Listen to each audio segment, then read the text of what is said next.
그렇게 되면 결국은 유럽이 친환경, 그린 뉴딜로 가기로 선언한 이상 유럽연합이 두 가지 방법밖에 없을 것 같아요.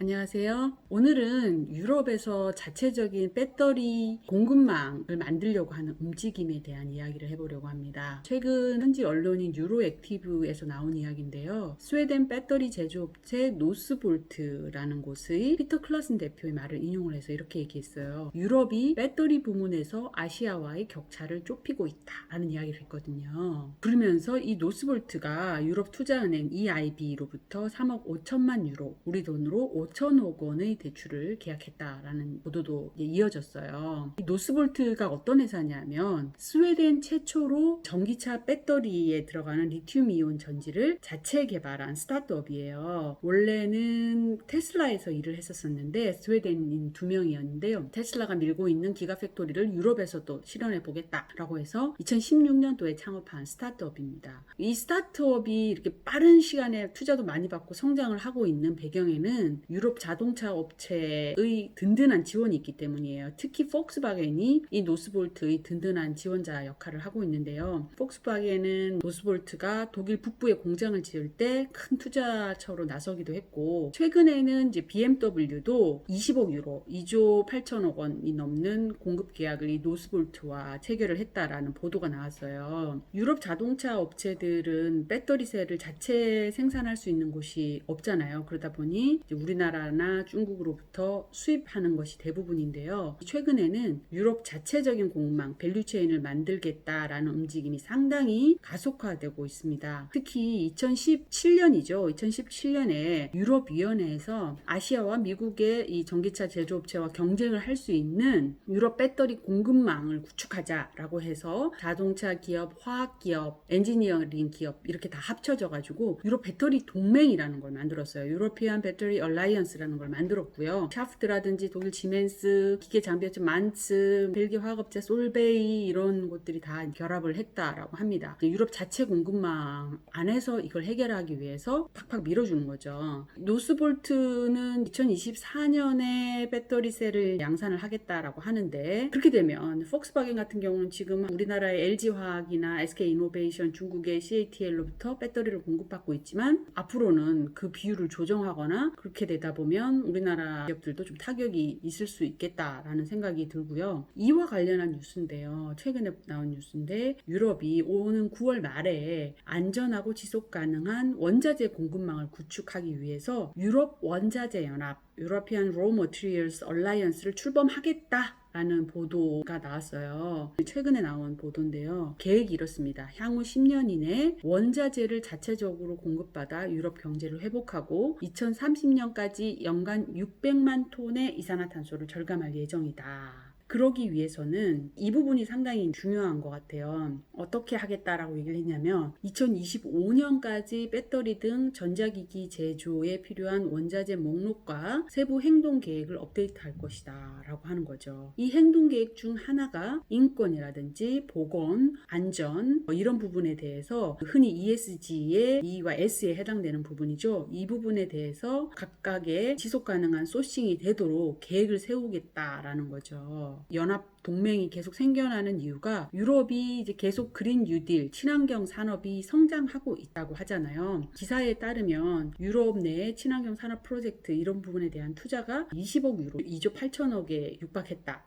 라고 얘기를 하거든요. 그러다 보면 유럽연합이 앞으로 지속가능한 경제, 그린 경제, 녹색 경제로 가속하기 위해서는 원자재 소싱이 지속가능해져야 된다라는 인식이 있는 거죠. 그렇게 되면 결국은 유럽이 친환경, 그린 뉴딜로 가기로 선언한 이상 유럽연합이 두 가지 방법밖에 없을 것 같아요. 최근의 흐름들을 보니 하나는 유럽 기업들도 그린 뉴딜로 전환하려고 하면 비용이 들잖아요. 이 비용이 선제적으로 제일 먼저 치고 나가는 거니까 기업들 안에서도 부담이 되니까 결국은 이 부분을 유럽이라는 밸류체인 공급망 안에서 자체적으로 해결하려고 하는 움직임이 가장 먼저 하려고 하고 있고, 두 번째는 이 부분을 완성하기 위해서는 우리는 이렇게 우리 기업들 유럽 안에 있는 기업들의 경우는 비용을 부담해 가면서 친환경으로 가고 있기 때문에 그렇지 않은 유럽의 다른 아시아라든지 미국이나 다른 나라에서 수출을 해오는 나라들한테 기업들한테는 무역 장벽을 좀 높이 세우는 거죠.